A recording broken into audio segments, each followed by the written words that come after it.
Hi, my name is Danny from Teaneck, New Jersey. This is something I wanted to tell Jim Breuer for a while. I saw a documentary, I don't know how many years ago. I think it was on HBO. It was Jim traveling with his dad to like comedy gigs and stuff. His father wasn't well. I think he was wheelchair bound. And it showed the relationship that Jim had with his dad and the way Jim took care of his father with all his needs. And I thought it was just really amazing. And it blew me away. And I just hope Jim and his family are doing well today. And that's really all I wanted to say. Jim Breuer. Jim Breuer. Jim Breuer. Jim Breuer. Jim Breuer. Hey, this is Jim Breuer.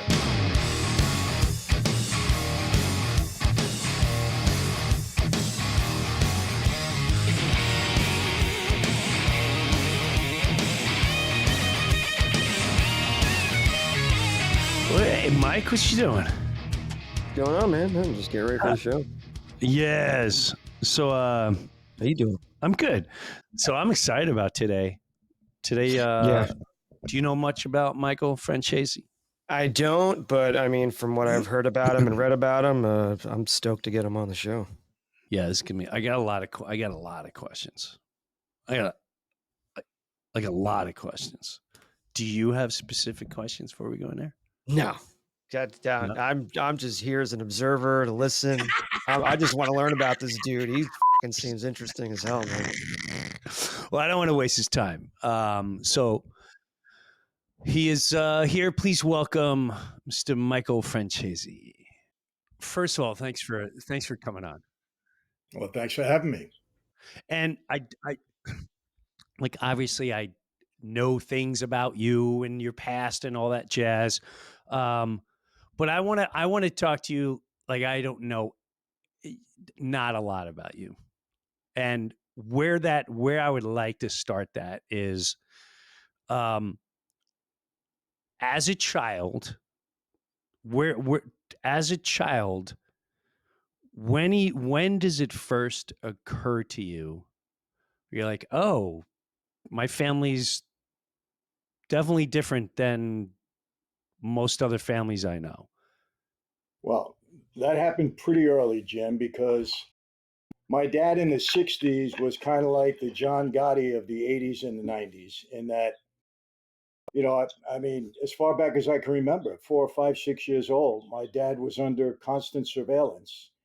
And back then, surveillance was different than it was during my era or even later on today, in that when these agencies were after you, they would have car parked around your house 24 hours a day, 7 days a week.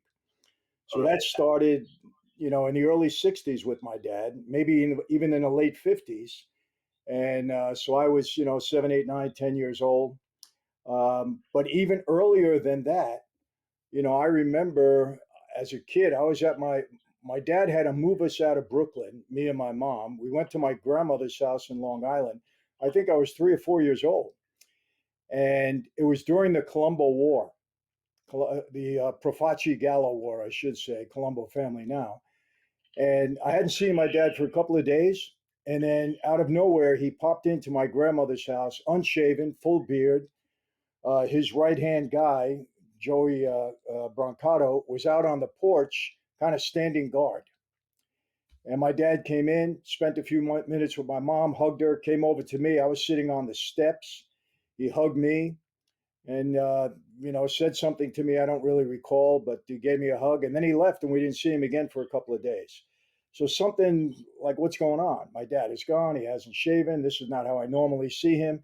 It's amazing that I remember that. And so it started early on that there was something up with my dad and my family. Obviously, it wasn't until, I started to understand things that I knew there was something different. Never from him. He never spoke about it. He never mentioned it. I overheard things, him talking maybe to somebody. Guys would come over the house all the time, all his associates and his crew. They were uncles to me. But it was, it was different. When's the first time I'll give you a silly little example, right? It's a silly example. And it's more about your dad and hearing things about your dad. I remember I was a paper boy and my neighborhood, I grew up in Valley Stream, Long Island.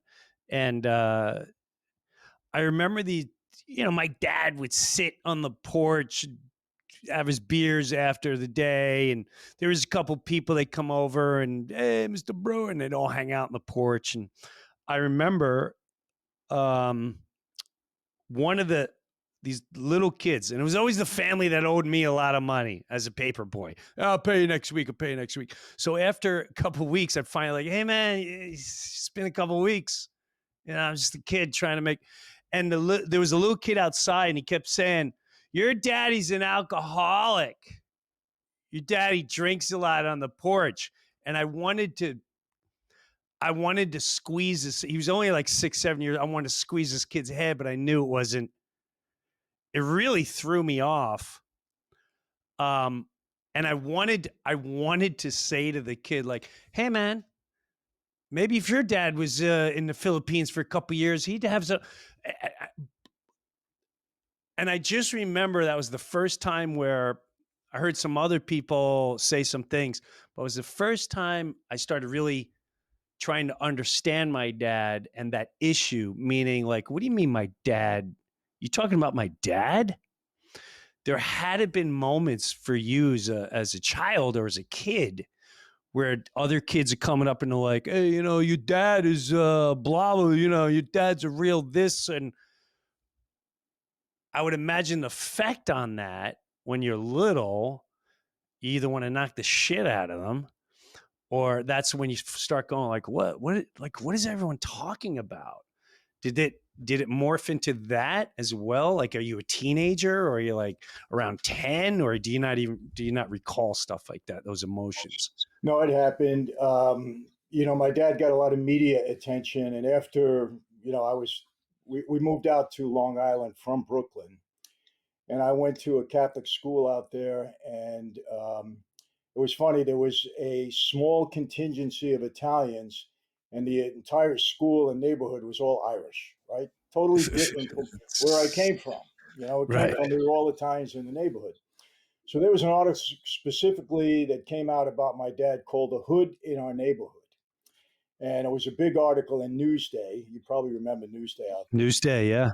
Huge article, front page. And, it just blasted my dad as the mafia guy, the murderer, the whole bit. So I started getting some flack in school, and I started to fight.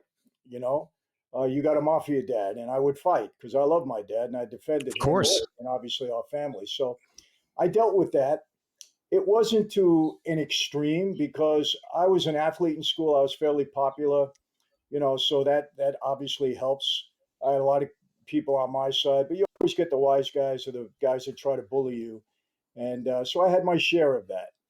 Yeah. I remember one day, Jim, I was coming out of my house, and again, in Long Island, and a couple of guys came up to me. I didn't even realize it.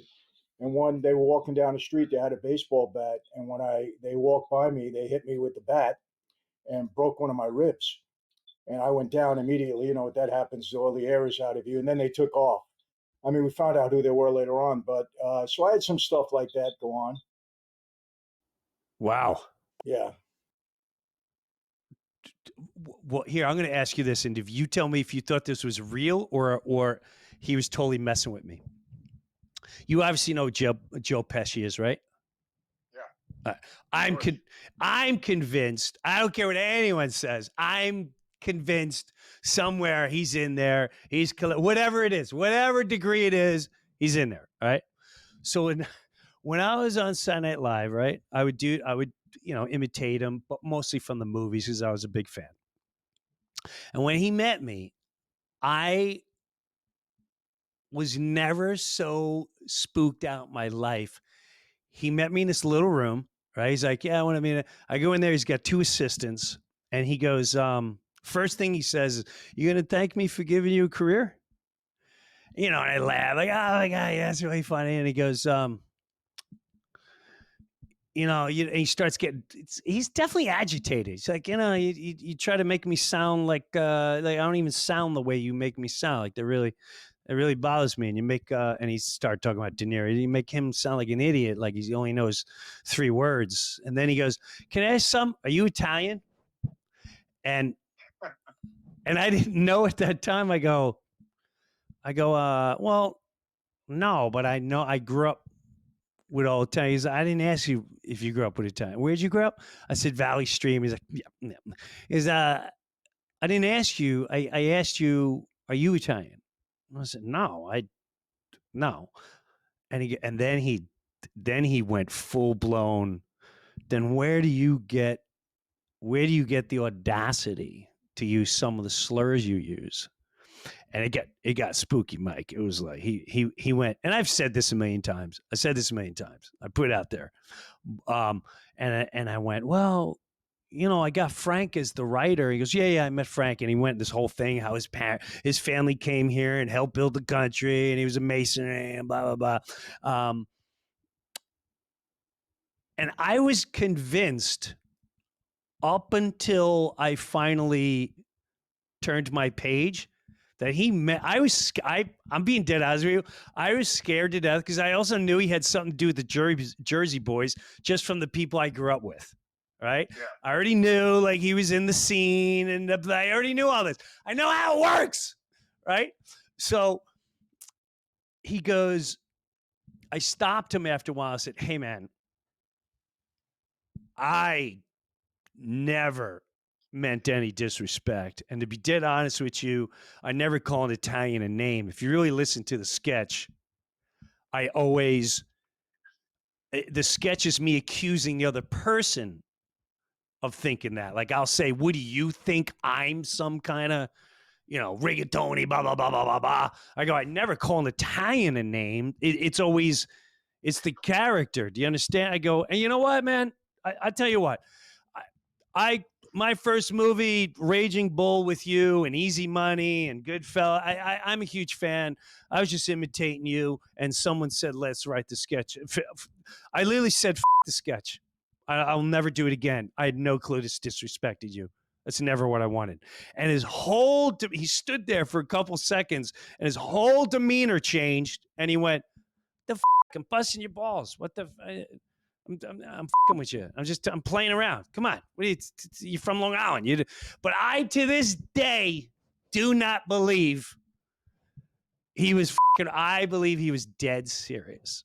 So I guess my question to you is, have you ever heard anything a little bit about Pesci? And if you did, would you even say it?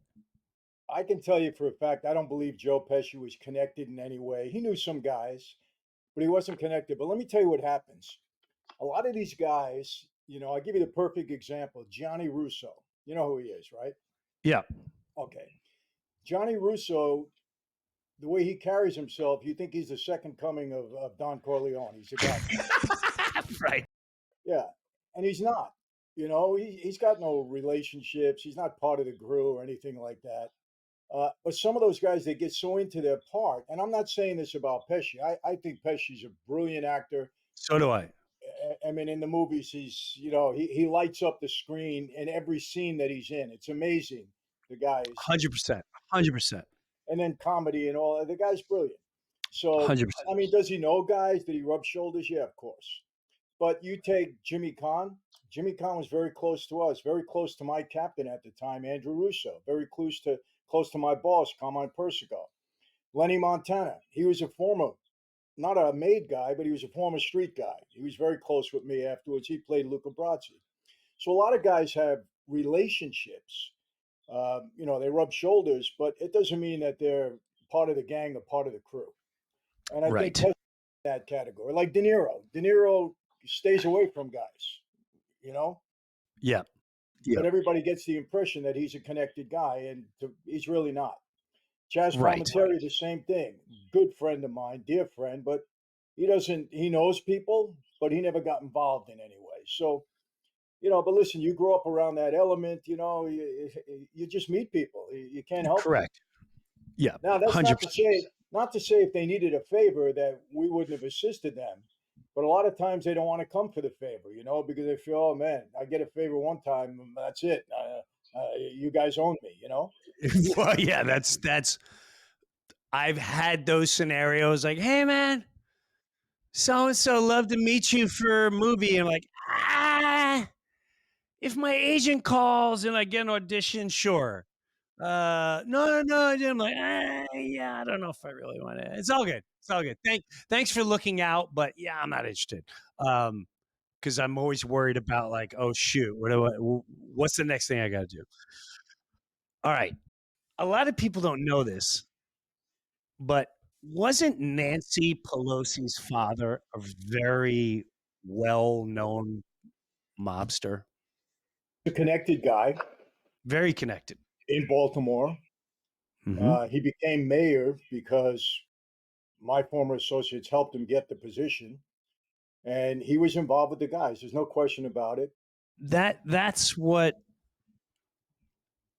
I don't think people understand with the deep embedded what we call government, because there's no way if your dad is involved, you can't be, in my opinion, how are you in government that long, in control of a port like San Francisco? A lot of shipping and handling there, people don't think about. Baltimore, and who else? How many other ports does she truly run?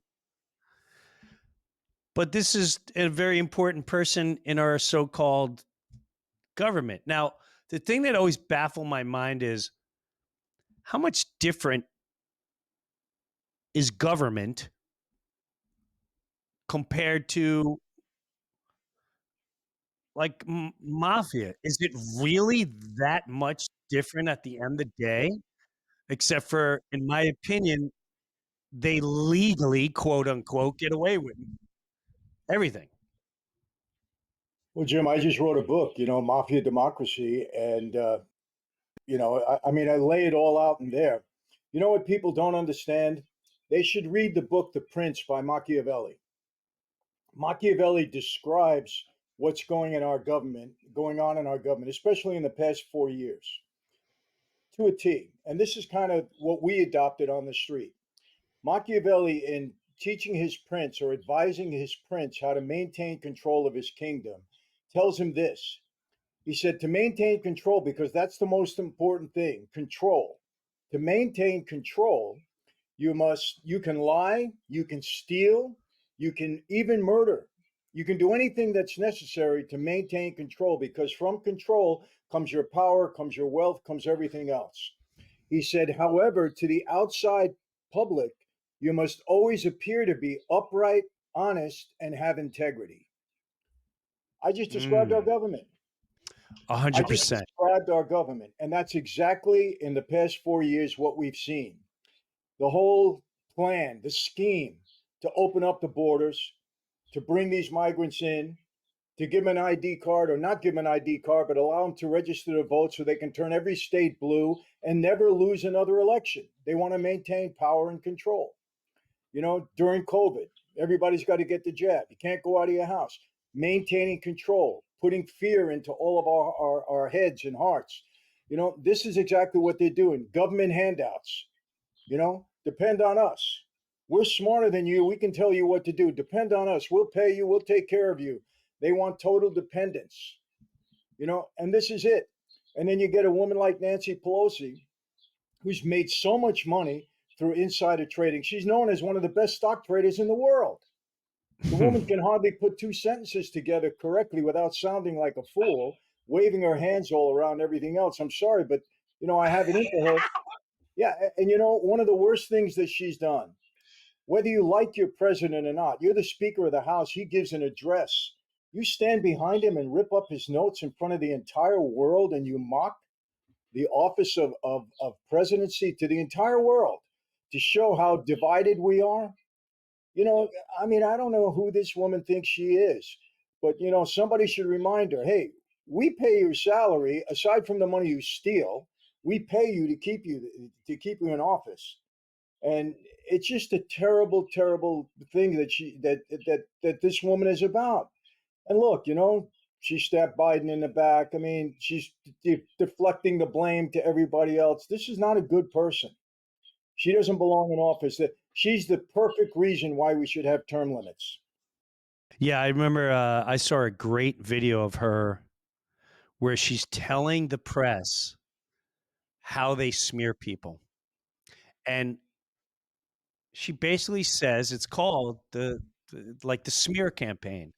And she clearly says, we come here, we make up a smear. Hey, this guy, whatever, plays with his donkey on the corner every Wednesday of the second month. And we repeat it over and over. And then we give it to you, the press, and then you do our dirty work. And I watched this video like 20 times going, how does the public not know this? Do we have to play this over and over and over? She's basically telling you she has no problem lying to your face and defacing anyone that questions it. And it's and no one cares. No one's going to question anything.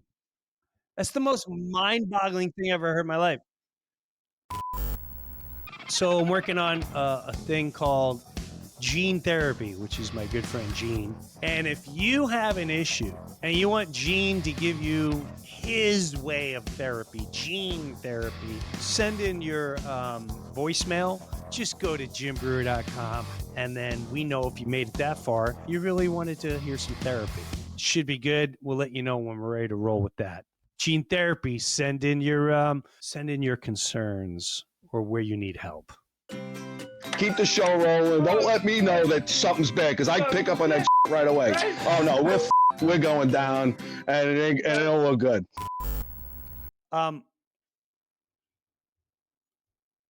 You talk about the lockdowns and stuff, but I don't think it's just our government. I think it was a world coalition where we're one of the leaders. This is the first time in my life where I don't trust my government any longer in my lifetime. And I don't know enough about the world that you came from, but please forgive me, Lord, for saying this. But I felt it was at least there was a code, some type of code where it kept it protected, or I don't know. You know what I'm trying to explain? Yeah, well, let me tell you what it was, Jim. We had consequences for our actions. We had certain rules that we couldn't violate, and if we violated them, there were consequences. We were held accountable. The government, in many cases, they're not held accountable. People are talking now about, Donald Trump going on this getting revenge against everyone. And people have asked me, what do you think about that? I said, no, it's not revenge. It's justice. That's all it is. I said, it's justice. You cannot have people in government getting away with the things they're getting away with. I want to tell you this, Joe Biden and his son, the information, I've had 3 racketeering indictments, 2 federal, 1 state. I'm intimately familiar with the statute. I've had to defend myself 3 times. I know it inside out. One brought on by Rudy Giuliani. I was on trial several months in that case, got acquitted, fortunately, but I know the statute. The information, the evidence that the GOP investigation has got against Joe Biden and Hunter Biden, between the laptop, the text messages, the suspicious bank accounts, the shell companies that took in $27 million that had nothing behind them, no brick and mortar, no employees, no nothing. They had no service. They just collected illegal money. Between all of that evidence, that is 1,000%. I would stake my life and my freedom on it right now. That is a racketeering indictment, better than anything they had against me. I'm not saying he's good. Everybody deserves their day in court. Innocent till proven guilty. Okay. But that's treason. You've sold out the vice presidency. That's treason. How do you not make this man accountable for it so that it never happens again? He's 81 years old. I don't want to see him go to jail.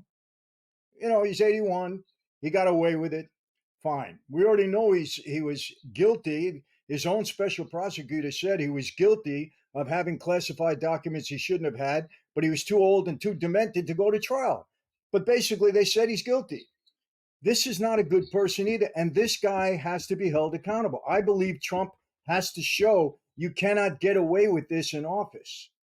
And there's a lot of other examples, but that's the most glaring one out there. Adam Schiff. Adam Schiff. The guy cost us how much? 36, 37, 38 million dollars. Destroyed or tried to uproot Trump's entire presidency, putting the whole United States at a disadvantage and at a risk. Walks away scot-free. The guy lied every single day. How they just elected him again as senator is beyond me. And listen, I'm not. If you read my book, Mafia Democracy, I go right down the middle. There's Republicans too that should be held accountable also. This is not, a party issue. But right now, they're the most glaring examples. I can't help it. You can't just try to find Republicans. This is what they're doing right now, and they should be held accountable. Well, I don't even look Republican, Democrat. None of that means anything to me. What I'd love to see one day, I'd pray to God I see this one day, is everyone starts paying their taxes. Because how a nation of however million live here, and we got to give away half our money, more than half our money, and it's not even a loan. We have no choice to give it up. And they've got to be complete criminals, not just over the last 4 years. This goes way, way back. This goes into sending our boys to war and everything else. That's all. I would crack up when I think you go after Alex Jones for things he said. For things he said. George Bush sends boys to get slaughtered over a blatant lie, and they get nothing. I'm forced by Joe Biden that he's threatening me to get a shot in my neck, and if I question it, I'm the problem. That's a crime to humanity, if you ask me. Well, take it a step further, Jim. We're in debt $36 trillion. That's what I'm talking about too. It's not your fault. It's not my fault. It's not any taxpayer's fault. It's the government's irresponsible behavior that has put this country in tremendous risk. But don't pay your tax, you're going to jail. They'll take your money and waste it on, one of the things I hope and pray, if Musk and Vivek Ramaswamy actually put them on blast and show taxpayers where the money is being wasted, people are going to be so outraged. Now, you and I probably know this. I look at this, and they're all pet projects, where kickbacks are coming back the other way. You know that. 100%. People are going to be outraged that they have to work sometimes 1 or 2 jobs, slave 8-10 hours a day, pay tax, and see where it's going, and put this country such at risk by their irresponsible behavior. And that's government. It's not us. Government. No, it's government. It's I really think they failed people horrendously. And the fact that we keep waiting for them to come and help us. I mean, I'm even looking at the FEMA thing now, where they are now admitting, allegedly, up to 20. The one lady that said we weren't supposed to go to Trump homes, she's admitting to at least 20 homes. So FEMA is now admitting we didn't care if people died. We didn't care if people needed help. We purposely went past their home. Those people paid taxes. Those people didn't go to riots. They didn't burn buildings down. They didn't need safe spaces. They were good citizens. And this is our money, which I don't have a choice. You steal it and you give it to FEMA. And now they won't come help me when I'm in trouble because they don't like the flag or the post that maybe one of my kids put up. How is that not held accountable? If I'm a fireman or rescue worker and I go to a house and all 10 houses are on fire, but I'm only helping these 2 because I don't like the flags they have up, you've been dehumanized. And now you're no different than a Nazi. They call the other side Nazis. That's not even Nazism. That's genocide, a small genocide. Jim, it's absolutely, it's outrageous. It's disgusting. And boy, people got to be held accountable for that. What about the latest? I think I got the number right. You know, the review of the Pentagon's budget, there's $896 billion unaccounted for. Well, the last time they said that, it was right before 9/11 happened. Unaccounted for. And Hey, we can't find. Where's it? Where's the 40 trillion? Hey, we're really sorry, but we can't find the 40 trillion. Oh, look, some planes are going in towers. Look that way. And if a taxpayer says, you know what, show me where my money is going, and refuses to pay until that happens, you're going to jail. You know, it's like the inmates are running the asylum again, and this is why, you know, people that have a voice and a platform, we got to keep making people aware, because you know what the problem is, Jim? There's people out there. I know I travel the country quite a bit speaking. There's people out there. You ask them what's going on in government, they don't really know.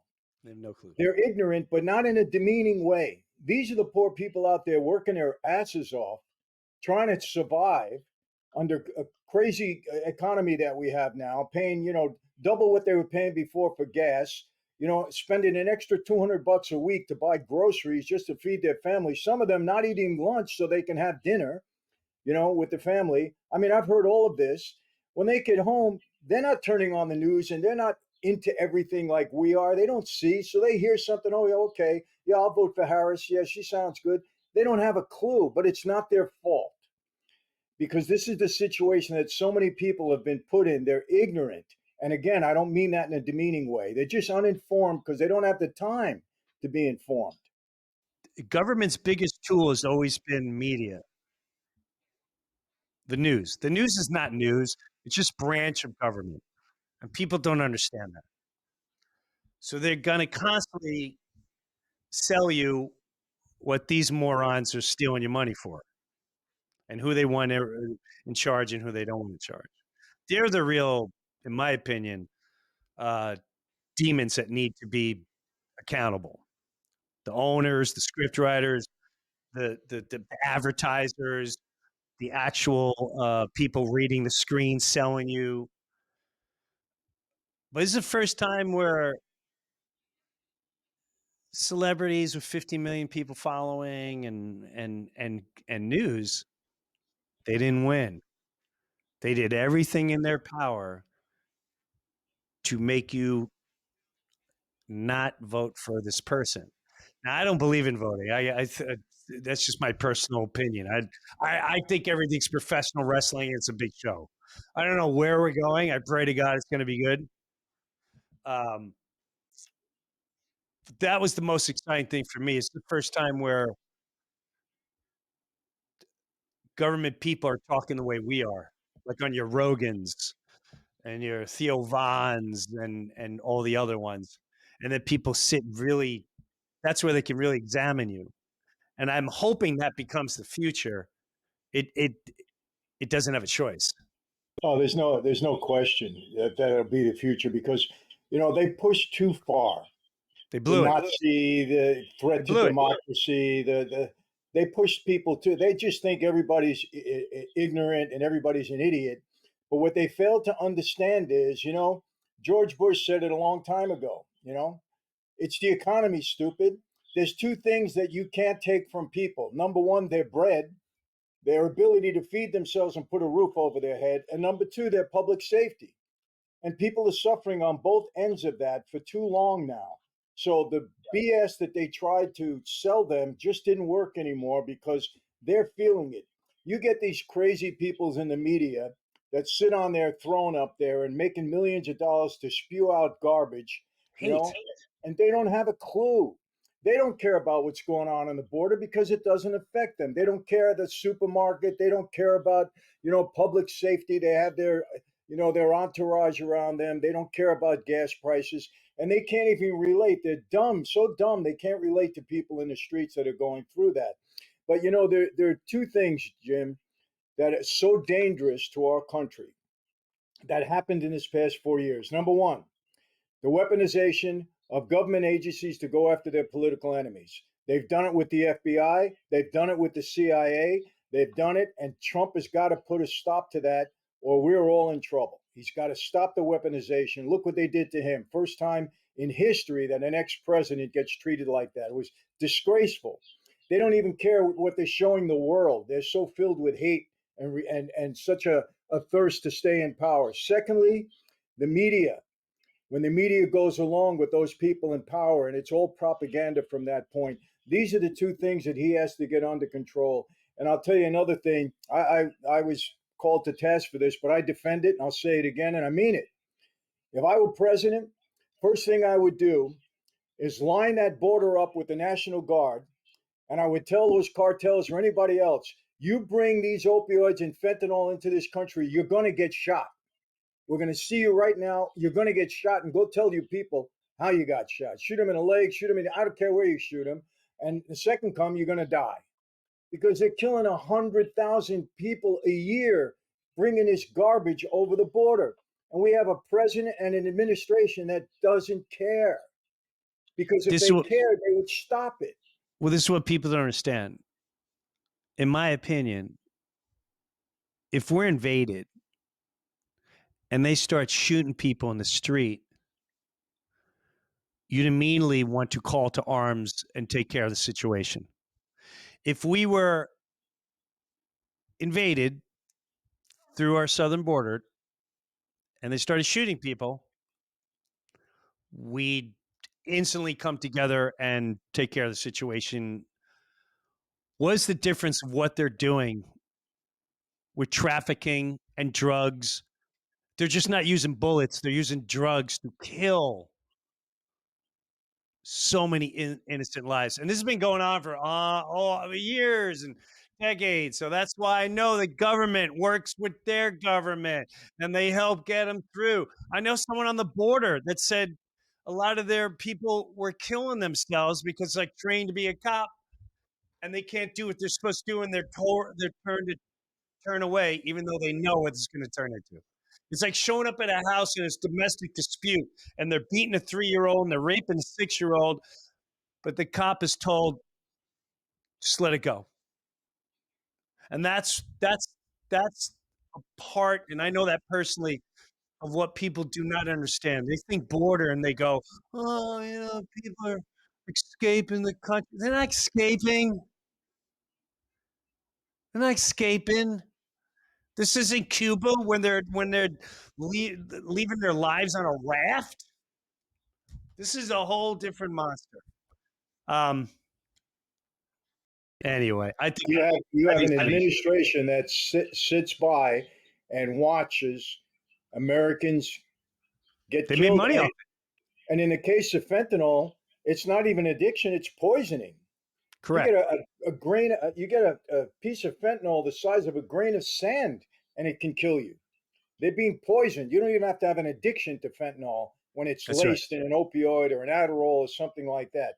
And my question, Jim, look, I was on the street for 20 years. We weren't angels, but we didn't kill our families. We protected our neighborhoods. We made sure our communities were safe. If you're in administration, that's your primary job, is the safety of your constituents, of the citizens of this country.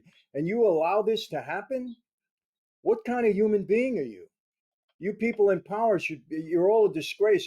I would throw everyone out of there if I could. Every single one of them. I would too. Now I'm going to go in a different direction here. I don't want to get you too hopped up. I'm convinced all of the NFL, most of MLB, but definitely NFL, is completely run by bookers and organized crime. Would you say, well, I agree with you, or like, I don't know, but yeah, I have no evidence. I can tell you specifically. I mean, look, gambling has. Look, let's make it clear. The NFL Now I worked with all the pro leagues. Yeah. To give a program to dissuade the athletes from getting involved with organized crime or with gambling. Now, I've been working that for 20 some odd years. Yep. And it's a legit program, no question. They really are concerned about that. However, you look at the NFL, look at Major League Baseball. They don't want their players involved in a gambling scam. But do they want gambling? Of course they do. Of course, because remember this, prior to gambling being legal, you had a favorite team. You'd bet on that team every day, right? Or every weekend when they played. Right. But now that gambling is legal, you're betting and watching 12 games, 13 games. You know, so the whole NFL now is your playground. So they don't want their players to get in trouble, but man, they want gambling. There's no question about it. That's why they're involved in it. In all the pro sports, we got to be honest. You know, now is organized crime involved in some of these gambling operations? Yes, of course, no doubt about it. You know, I had 12 or 13 bookmakers working for me when I was on the street. So yeah, we have an influence in that regard. But to say it's controlled by organized crime, no. Gotcha. So, well, that's interesting too, because think of the time you were growing up and there's gambling and you're running gambling, right? Did you ever think in your lifetime, like, oh, well, we're just going to legalize it? And you're like, well, all these guys went to prison and these guys got arrested and now everyone's allowed to do it? What is this, marijuana? It's, you know, again, we taught the government a lot. The only reason it was illegal for us because we weren't paying tax on it. But back then, it was immoral, and we were breaking legs. It's so stupid. Why are we going to break somebody's legs when we want them to pay us? That's the last thing you want to do. You got a gambling debt. We want you to pay. We don't want to put you in a hospital and kill you. We want you to pay. You know, now when and if that happened, it was so rare because it doesn't solve anything. You know, I mean, but the government will put that in people's heads. Oh, these are bad guys, and they're breaking legs, and they're putting people in hospitals. All BS, total BS. I heard a story. Don't know if it's true, but it gives you a little insight for anyone listening. Could be a fake story, whatever. Athletes, a lot of them gamble. They're not making a lot of money. It's very exciting when you're around certain people, whether they're rap stars, mob related, or it's exciting. You're a young kid, you come up, boom. So the way I heard it was, if you, let's say I don't know, I'm an NFL star, and people have no clue. I'm betting like crazy, but now I haven't paid in a while, and my bill is to the point where I've got to come see you, like whoever the main guy is. Like, oh shit! No, yeah, I love to help you, but you're in that zone. It's just like you said. There's no broken bones. From what I understood, a lot of times was, okay, here's what we're gonna do. Fumble here and throw this interception there, and we'll clear the slate. Clear the slate. Throw 3 interceptions with under 5 minutes left, and we'll clear the slate. Because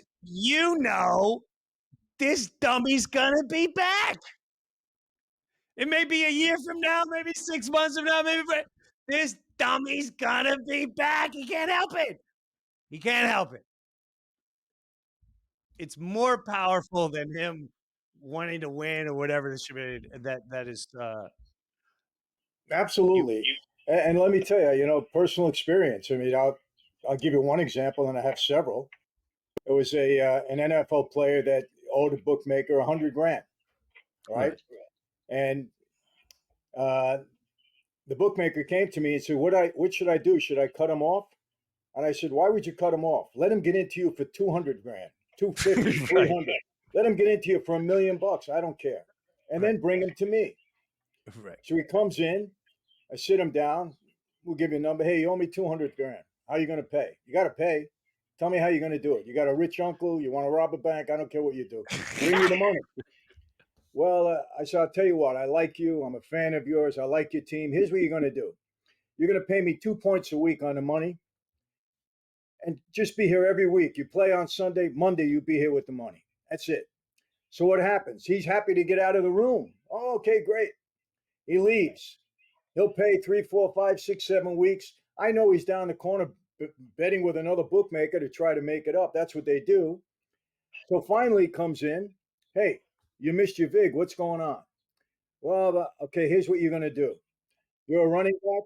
First 3 times you get the ball, put it on the ground. I'll worry about the rest. That's it. You know, and it's going to lead to that at some point if they don't pay. And sometimes that's what happens right away. You know? Right. It's just so fascinating because some people can't wrap their head around that. Like, it's really, if you really just go back to the basics of neighborhood growing up before phones and everything, just the regular neighborhood, the way things went, things aren't really that much different as we get older. It's really, it's simpler than everyone thinks. I'd love for you to come back because I got way more, and then I'll come to you next time. I want to film that whole thing because I can go for hours of asking a whole bunch of stuff and get into some other conversations. So, anytime. Where are you, Jim? Where are you located? I'm Naples, Florida. Okay. Florida. Oh, like you don't know. I come down. You know, our wine is now being. We got well, actually not now, but as of April 1st, our non-alcoholic wine, Franzese wine, will be in Walmarts in Florida. And, okay. They take us. They took us in 8 states to start. So, and I come down to Florida. I'm there probably 5, 6, 7, 8 times a year. Okay. Yeah. So either I come to you or you come here out in California. We'll figure it out. I'd love that. We'll sit and have a good long conversation. I'd appreciate that. Hey, Mike, I can't thank you enough. My pleasure, Jim. Thank you. Next time we'll figure the audio out, but at least we got it done. Yeah, we did. Take care, brother. All right, bro. Take care. Bye-bye. You know, a lot of people have different interpretations, and I know some people will be like, oh, you know, he's a this and he's a that and he's a this and he's a that. And I'm not saying tit for tat, but when you look at government, your politicians are not your heroes, man. I hate to break it to you. They put on an incredible show. You only know them from the 30 seconds they're on TV and promoted all over social media until they start really lifting up humanity and showing up in places that you never dreamed of and stopping wars. Then no, I'm never going to trust them. And I truly don't believe we should pay taxes ever again. I think they've failed us horrendously. They failed humanity tremendously. This latest FEMA situation is the most vile, disgusting, disturbing, and it was our government. Think about that. Did your aunt, did your grandmother need help? And FEMA said, don't help them because I saw a post or we think they're Trump supporters. You've been dehumanized. I had someone call me brainwashed. What's more brainwashed than purposely not trying to help or save someone's life because you think they might vote for somebody and you believe everything you're told? I hope we turn that corner of goodness. I hope we turn that corner of just drop it all. No more politics. No more. Let's call everything out for just truth. Let's call everything out for what it is. Now, as far as Joe Pesci is concerned, I do think he knew some stuff, but I, obviously Mike can't put things out, but that was